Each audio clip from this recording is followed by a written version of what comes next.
Jacksonville, or Duval as it's known in the hip-hop world, has had an outsized presence in the global hip-hop scene. From popular hitmakers to Quad City DJs,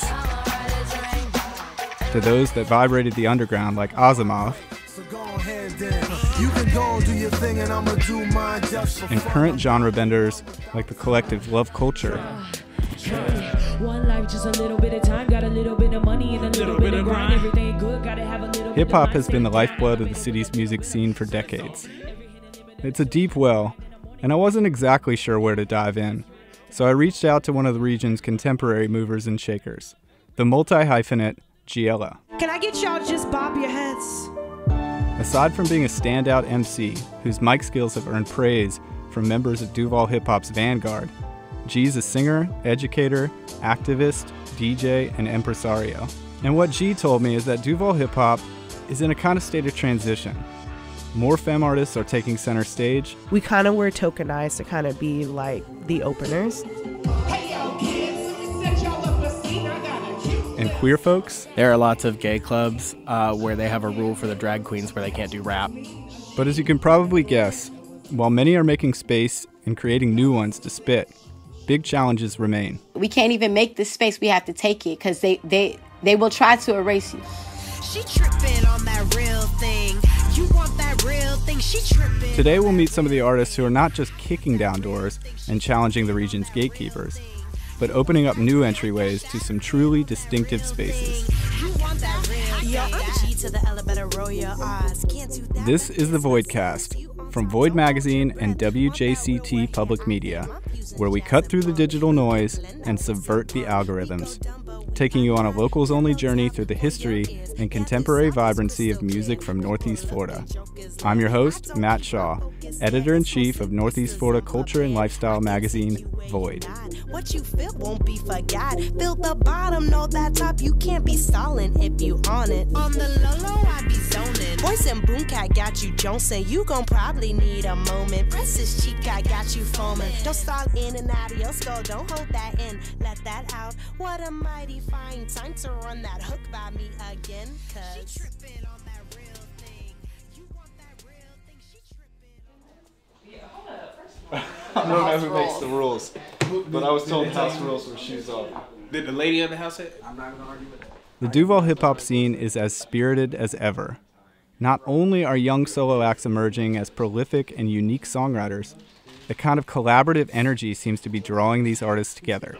L.O.V.E Culture exemplifies that energy. We're working on our new project. Cool. That hopefully we'll be dropping hopefully soon. I've gotten to know this group pretty well recently. They prefer to call themselves an artist collective. So I went to check in on them at their home recording studio on the south side. It's about 8 p.m., and all 5 members are getting ready to add verses to some new tracks. They're splitting a Little Caesars cheese pizza first and catching up. Is it fixed? I didn't realize I got the wrong. Don't judge me.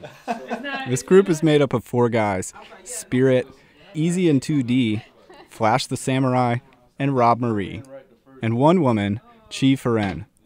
They've been collaborating for almost 4 years. Take a punch to the teeth while I'm drunk on the beach and they call the policeman. I'm straight, cause I ain't got a care in the world if I'm dead with my clique or my girl. Keep a smile on my face. Yeah, keep a smile on my face and you better keep up with the pace. Let's talk about Northeast Florida, or Jacksonville's hip-hop scene in general. It seems like your group has been embraced by the scene lately, but has it always felt like an inclusive scene where anybody could come in, or has it ever felt closed off? Or I got a good answer for that. You know, me when I started doing this, this is easy. It felt like if you weren't making a certain style of music, you know, then you weren't really gonna be looked at or shown support. You know, maybe like 8-9 years ago, the popular thing was more, I guess you could say, more trap, more gangster looking, more, you know what I'm saying, stuff like that. So maybe not as lyrical, whatever the case may be, it was a little bit different. But I think now it's changed, like it's more open. I just think that's, in a way, it is kind of being more open to different sounds and different personalities. The members of L.O.V E Culture cite Kid Cudi and J. Cole as their biggest influences. A hard times without the people you love. Though I'm not sure what's about to happen next. Artists who seem to express authenticity, even vulnerability, while still maintaining their street cred. A standout track from L.O.V.E Culture's most recent album is Shade. The song typifies the group's sound, which leans towards the progressive and open-minded. The mix digs deep into electronics as the rhymes roll, with each member taking center stage. We can all go do solo shows, do solo projects, but then at the same time we can, click up like the Avengers or something, like do something really powerful. Out and through the city, riding gritty, come my hitters, they with me, yeah. Gunning for whatever come up, we ain't too ready. I crave it so much, man, a week I devour. Rome wasn't built in a day, but this flow could build Rome in a day. About to hit the golden age, jump Aquarius, be like water running. The act of making space for one another seems to come naturally. We done told you that the code is on gang gang. We done told you now you gotta learn the hard way. Mama asked me if I As a collective, how do you make sure that there's space for every person? There's always one person that feel it harder than everybody else, and you can tell like that's their song to get off. Chi Feren. So we all kind of like, all right, bet we're gonna co-sign this. This is Rob. Like, trust me, we had the issue where everybody, it'll be like a track and everybody be like, man, I wanted to be on that song, or I wanted to be on that song, you just have to be like, no, you can't be on every song. At the end of the day, like we were saying, just checking our egos at the side. Even though we might want to be on that song, we're not afraid to step back and be like, okay, I want to be on that song, but basically, it's for the greater good, basically for the greater good of the culture. We even in odds, believe in the squad, cause we are the gods, and I'm meant for much more than a job. Crime pays to your As they've made waves in Duval, they've earned a following outside the region. The group was recently picked up to serve as ambassadors for major soda brand Sprite's foray into music, and the company has been promoting the group of late. As they receive positive energy from the universe, they want to be sure to push it out as well. We could either Spirit assume the position of the new gatekeepers, but that's something that we're just not going to do. We just became of age, and now if we get put onto something, we're putting other people on. We're not going to shield you from good information or good opportunities. We're not going to keep you because we're not going to keep you from getting there. If you ask us, we're going to give it. Flash tells me that welcoming other local acts in a way pushes the norms locally. Trust no man, paranoia on the percent. Life move fast when you stuck in Yellow Steed, the black toilet. Moving too slow, I see your food, then it's lunchtime, you mumbling. Rapping like you forgot how to rhyme, read this blue. Once you've built a platform, you can put people on that platform so they can get that look. Inside of your mouth, I'm doing this till I'm old, until I'm growing mold. It's over, falling down like the leaves in October. I'm feeling colder, watch me sneeze on you, blacked out while I'm sober. I'm like a cobra. Is there a leader of this group? You're all pointing to she. Quote unquote. Who wants to speak on that and why? Flash. I think when we all point to Chi, it's for a reason. Like, it's not like, you know what I'm saying, just because she's the girl. It's more of the energy that she brings, and she's like the glue to this, like, if that makes sense. That's really interesting, because I thought that question was almost like a trick question. I thought, because y'all talk about being a collective, I thought like that you'd say, no, there's no leader. But is that rare in hip hop to be, pointing to a female leader of a group in hip hop? Yes. Yeah. She is the most experienced, but also, like, as far as being able to, like, when there's a decision to be made, and I feel like there's 4 male egos here, and we might all think the same. So her perspective is so valuable. Even though there have been a fair amount of successful female hip hop artists, is hip hop a particularly masculine art form? Has it been in the past, and do you think that's changing? Yeah, man, let's be real. Yeah. Like, yes, but also you gotta understand, like, hip hop is the genre. One, it's the #1 genre in the world. And also hip hop came from the jungle. You know what I'm saying? Like, hip hop is where you beat your chest. Hip hop is where you say, I'm great. it has been, it is masculine in this sense, and I don't necessarily affiliate masculinity or femininity with gender, because there's a lot of masculine women too. Queen Latifah had a great balance with that. Roxanne had a great balance with that. You know what I'm saying? And I mean that with beating their chests and hip hop. However, masculinity and misogyny and a lot of those elements obviously have existed for a long time, but it's existed, period. I think the breakaway from like major labels to independent music is helping us to see like the underground and like where everybody lives, you know what I'm saying, and like what everybody's doing. Women always have had to find our ways and make our spaces, but that's not something that we can't overcome and that we're not overcoming. $100,000 in the morning, giving every bit of good that I have, cause it's real to have fun with no care. Everybody watch it, being hella paranoid, feeling real nauseous, tripping on the little things, feeling real cautious. Every other scene. The most successful, like, most accolades, like, most history-making figures in hip-hop are the women.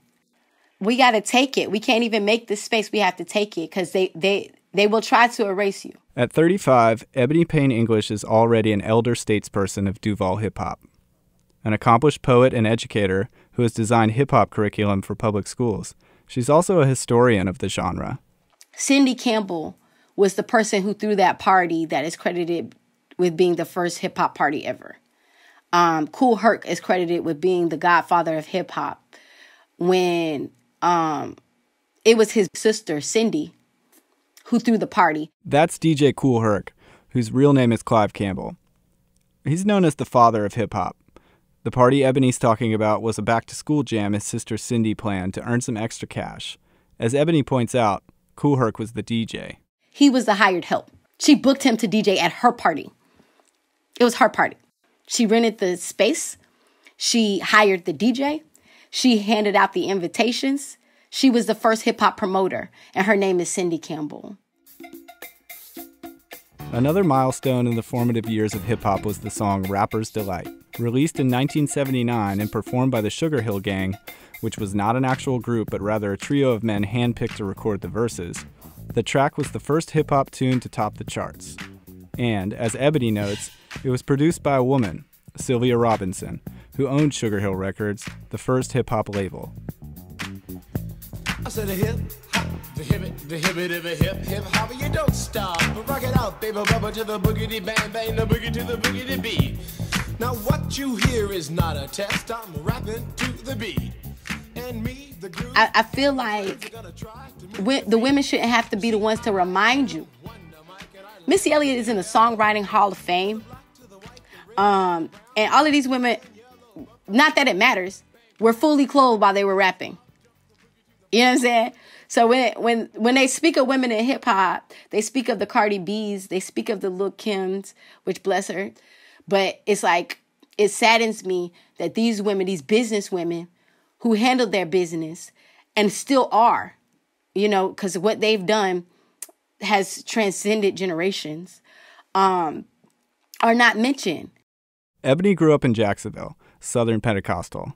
For her, hip-hop is life and death. Both of my parents are pastors, and I was not allowed to listen to secular music in my household. But when I was 10, my cousins moved from Chicago. He asked me why I was so sad all the time, because I struggled with depression at a very young age. And then he threw a Tupac Shakur Tupacalypse Now tape at me and was like, here, listen to this. He's just as sad as you are. Like, he was trying to be sarcastic. But I did listen to it, and I fell in love. And that's how hip-hop found me.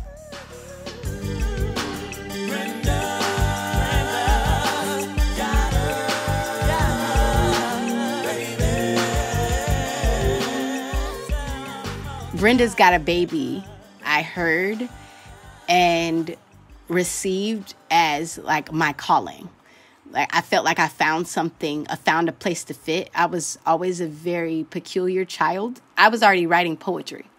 And when I heard that song, it was like, it explained my sadness, because I was just very affected by my surroundings. and in my environment, and it just landed on me different. The girl can hardly spell her name. That's not our problem. That's up to Brenda's family. Well, let me show you how it affects our whole community. Now, Brenda really never knew her moms, and her dad was a junkie putting death into his arms. It's sad because I bet Brenda... Like, I wasn't ever able to adjust to poverty. I was never able to adjust to the crack cocaine epidemic and the way it was affecting the world around me, my community, and my family. And police, I felt terrorized by the police. Even at 10 years old, I felt terrorized.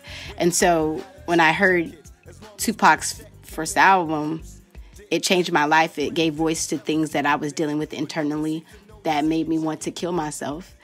And specifically, he was talking about the struggle of growing up Black and femme in a community that is so sick with oppression, poverty, and drugs, and how sometimes you don't make it out. Sometimes there is no happy story. And like the kids know that. Like Brenda knew that. And nobody's doing anything. The adults aren't doing anything for their mental health or emotional health. And so that's how I started rapping. And I've been doing it ever since. So, of course, Tupac is one of my greatest influences, but also Queen Latifah. That's why I'm talking. One day I was walking. Lil' Kim, The Brat.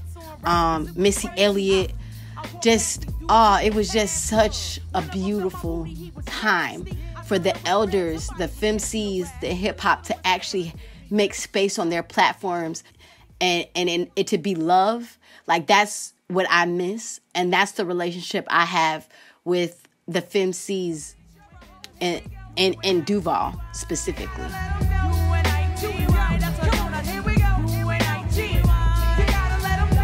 If you haven't figured it out, FemC is a play on MC, or Master of Ceremonies, the front person really in any hip-hop act.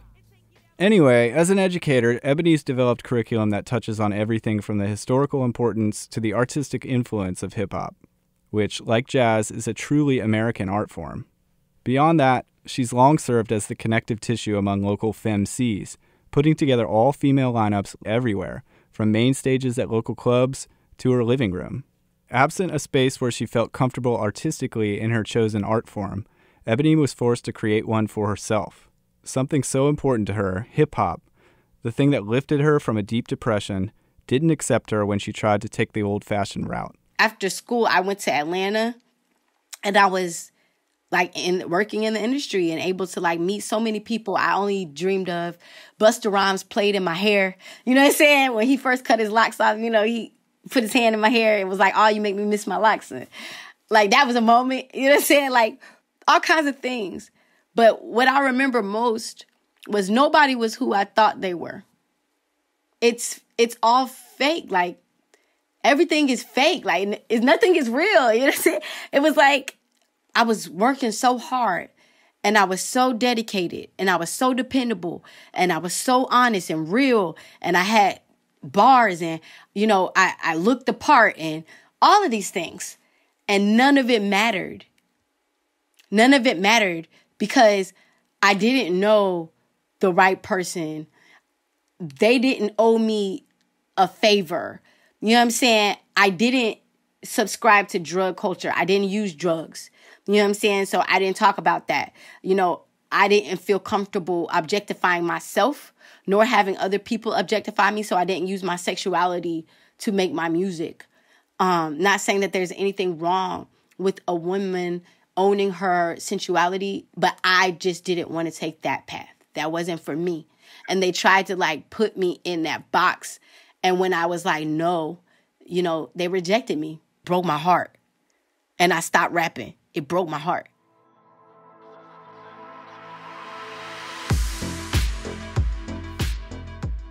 The Voidcast is part of WJCT's Jacksonville Music Experience. Here to give music fans in Northeast Florida and beyond lots of ways to enjoy their favorite artists and discover new genres. On the air, online, on demand, and in person. It's 3 streaming music stations, TV and online performances, and the WJCT Soundstage Series. Check it out now at wjct.org/jacksmusic.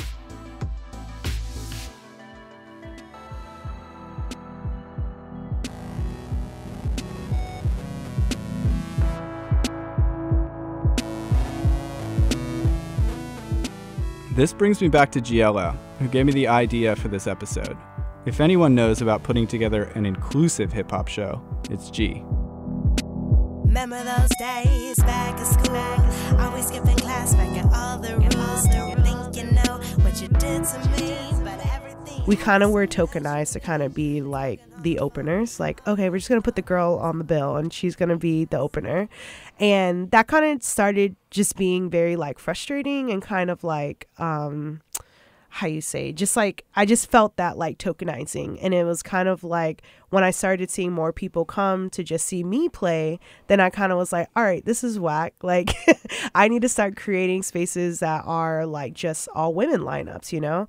Because I never saw that in like any of the shows that I ever went to, whether that was hip hop or that was rock or anything like that. Beyond making space for women, there's another layer to this for G, who identifies as non-binary, meaning G doesn't identify exclusively as a man or a woman. I use they, them pronouns. Hi, y'all. My name is Bebe Deluxe. My pronouns are she, her, and herses. G and Bebe are friends and sometime collaborators. They've both been on the forefront of LGBTQ activism in the city for years now. And though musically they might sound different, there's a lot of overlap in the ways in which they've had to kick down doors to local venues or use their platforms to open up new spaces. Once I started DJing and being in, queer spaces, it was cool. But then also, still having that gatekeeping aspect, when club owners were telling me like, hey, like you can't play hip hop. Like, we don't play hip hop here. Oh, and I'm that's some tea too, because there are lots of gay clubs where they have a rule for the drag queens where they can't do rap or quote aggressive music. Yeah, Cardi B was okay. Migos was okay, but it's like if we're real, like hip hop music is pop music right now. Bebe is transgender and also known for her drag shows. In this video, she's on stage at the San Marco music venue Jackrabbits to perform a sampling of songs from her debut album, the Deluxe Enterprise. Though she's been a staple at another club, the Metro, with blue streaked hair and eyeshadow that matches her blue beard, Bebe looks like she was born for the Jackrabbit stage, as she dances her way to the microphone and launches into a set of radio-ready tunes, replete with electronic influences, drum samples, sugary hooks, and, true to her 21st century pop bona fides, rap.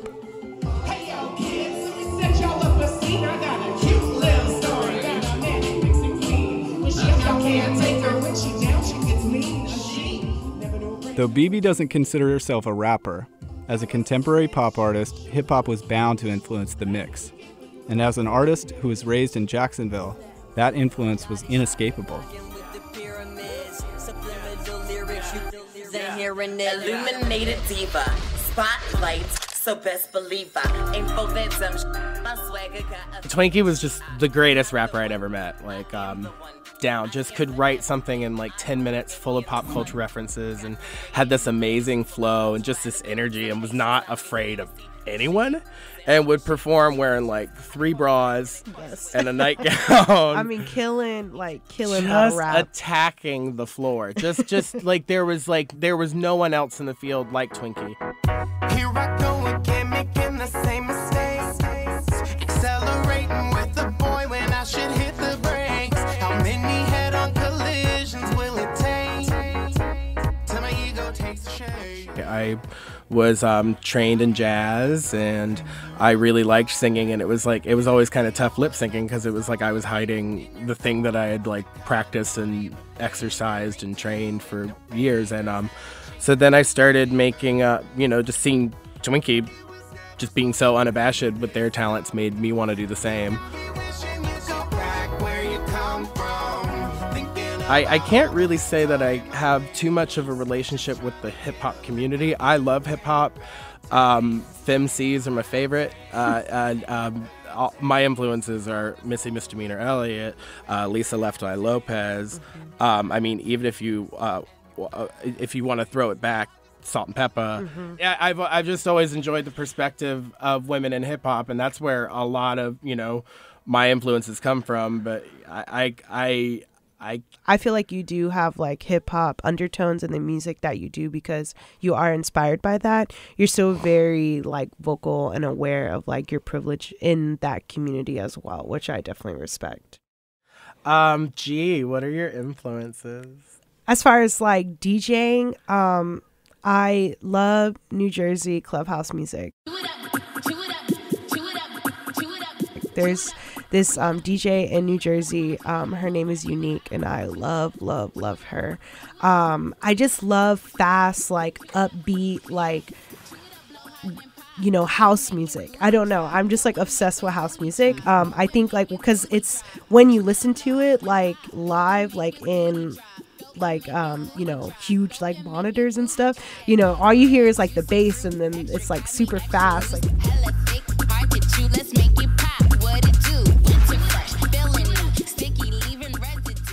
While carving their own paths, G and Bebe have had somewhat parallel journeys.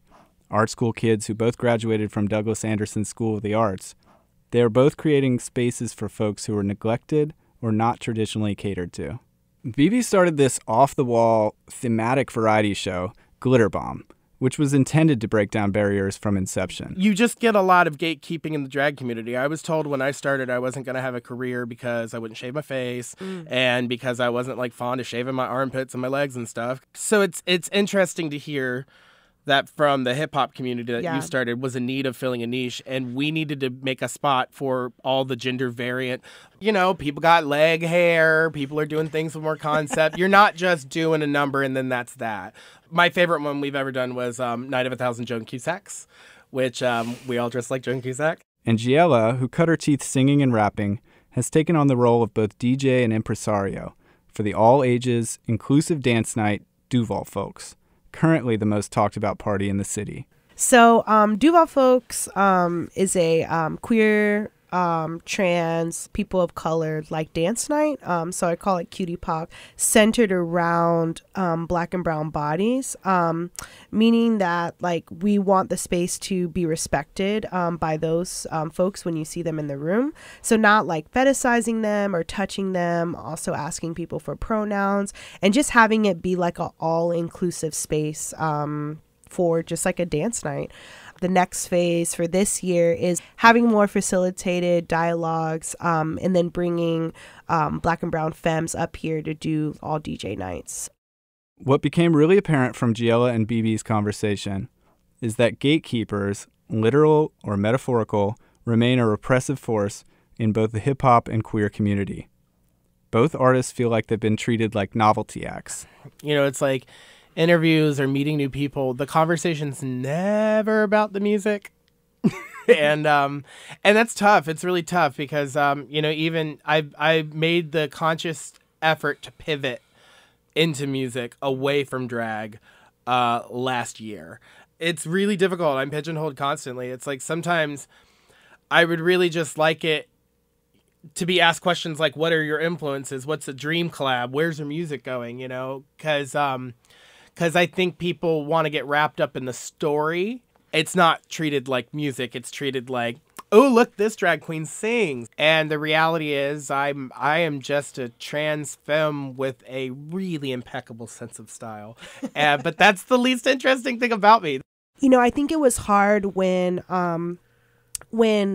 I started to DJ more, because like people will be like, oh, you're the female DJ, we're going to put you on, you know. I think, and I played into that, you know, when I first started DJing, because that got me the gig, you know, and especially when I started being like in clubs and stuff. But then I kind of started feeling like weird, because I was like, I don't know if this is like really my place, or this is like where like I want to like be, you know. Is there a need to bring those spaces like to, I guess, like a broader audience and have like more crossover? Just thinking about a way forward, like, so more of these spaces, but does there need to be like more of these artists involved in like more eclectic lineups, I guess? Yeah, I think if it's done intentionally, yes. You know, if it's like more of folks using their platform to bring awareness to a lot of the things that, you know, our communities like go through, I think, yes, if it's done right, it could happen. I think collaborating is good. But because our nights are catered to a specific cause, I think if it's just done like intentionally, I think a crossover would be dope. Like collaborating would be dope. So, because a lot of people know the language, but they don't learn the lesson. Yeah. It shouldn't be the responsibility of the artist to teach these lessons. Certainly their music, their art, drawn from emotions and experiences, can move us in the right direction. But only if we listen. She tripping on that real thing. You want that real thing. She tripping on that real thing. This is the Voidcast from Void Magazine and WJCT Public Media. I'm the editor of Void Magazine, Matt Shaw. This episode was produced by Lindsay Kilbride and recorded at the studios of WJCT. Check out a playlist of music from this episode at wjct.org/voidcast. Special thanks to GeeXella for letting us use their song She Trippin' to bring us into this episode and taking us out. People looking jokers there. I don't keep my focus there. It's mostly busters unprepared. I can take you where you not. What you feel won't be forgot. Feel the bottom, know that top. You can't be stalling if you on it. On the low, I be zoning. Voice and boom cat got you jonesing. You gon' probably need a moment. Press this cheek, I got you foaming. Don't stall in and out of your skull.